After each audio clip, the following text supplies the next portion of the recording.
Good morning. I hope you guys are doing well. So I have a word for a group of people or for someone, okay? Listen, how many of you guys have saw stories of like really successful people that have mentioned that they were once a scapegoat or they were used as a scapegoat in the family bloodline, etc., right? Or a scapegoat in the workplace, etc. Oftentimes these individuals, they have mastered the art of silence, and they're not silent because they're scared. They're not silent because they're intimidated. They're silent because what? The fear of God is the beginning of wisdom. Okay.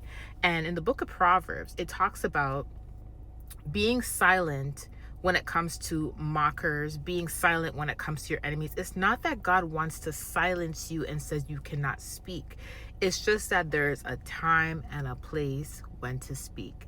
Oftentimes, you don't have to speak against something or someone when something is going on in the heat of the moment, because all that does is that attracts more insults from mockers. Okay, that's why the book of Proverbs says that it's always best to remain humble, remain silent when mockers are present, because what happens is mockers, they end up digging their hole deeper, and the very hole they dig is the very hole they usually fall in. And you'll always notice that if you were the scapegoat in your family, chances are people will try to use you as the scapegoat in the workplace, organization, etc. And the reason being is because of your character.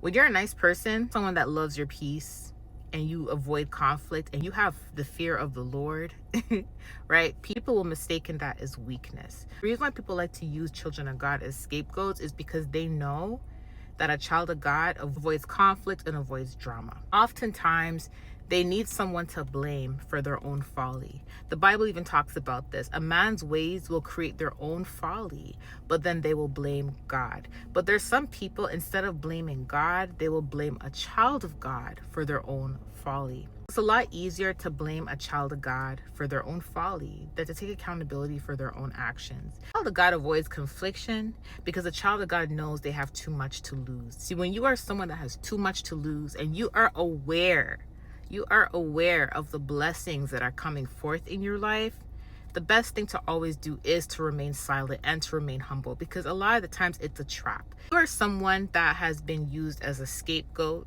and you notice that there's a repetitive cycle of you being used as a scapegoat. It starts from your family, starts from when you're younger, and then throughout your adult years, you're noticing everybody else is trying to use you as a scapegoat. Let that be confirmation that success is on the verge in your life. Let that be confirmation, because again, history repeats itself. If you look at every person that has been used as a scapegoat, you'll notice they are all prospering. And the ones that try to use them as a scapegoat, they're all still stuck in the same place. They're all still going through their own folly. There's a reason why the book of Proverbs says that a wicked person will stay stuck in their ways. Here's the thing. A lot of the times people don't understand the reason why their folly gets worse in their life is because they come after you.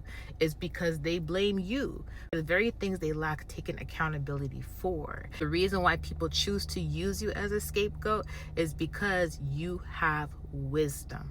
Okay, you have wisdom, and not only that, but you have too much to lose. That is a confirmation that there are blessings coming forth in your life. Okay, I love you guys. I'll talk to you soon. Bye.